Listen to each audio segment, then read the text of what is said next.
Yo les Flatlanders, j'espère que vous allez bien. Petite vidéo rapide aujourd'hui pour parler de deux termes propres au Flatland, le rising et le boost. Ces deux termes, ils vont caractériser une façon de faire le compass ou une de ses variations.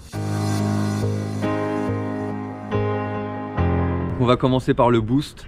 Le boost, ça va être tout simplement le fait de faire un compass en ayant la roue arrière qui se décolle du sol. Donc on va être plus qu'en appui sur la roue avant et sur le pegs ou sur le deck si vous n'avez pas de pegs à l'arrière.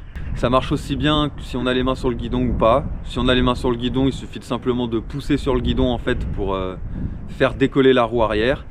Si on n'a pas les mains sur le guidon, il suffit de placer son pied correctement, généralement sur le head tube, pour pouvoir pousser sur le head tube pour faire décoller la roue arrière.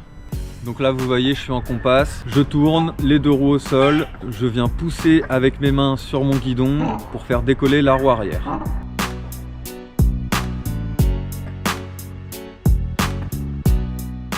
Et là je suis en compass condor, donc j'ai plus les mains sur le guidon. Vous voyez mon pied, je l'ai placé au niveau du head tube, ça me permet de pouvoir appuyer dessus et de faire décoller la roue arrière.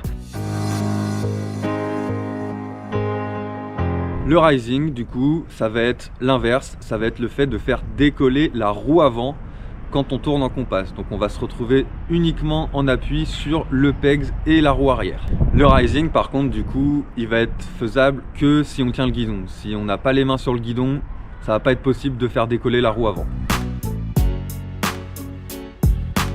Pour le rising, là vous voyez, je vous montre un piqueur, donc c'est une variation du compass.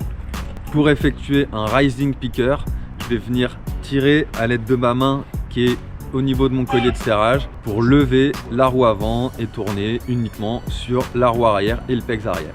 Voilà, c'est la fin de la vidéo. J'espère que vous aurez appris quelque chose, que ça vous aura été utile. On espère voir plein de compass et de variations de compass. Franchement, c'est le tricks, le basique à apprendre en Flatland. Vous pouvez le faire n'importe où avec n'importe quelle trotte, ça marche. N'hésitez pas à vous abonner, à activer la cloche pour rien rater. Et n'oubliez pas, c'est la Flatland Experience.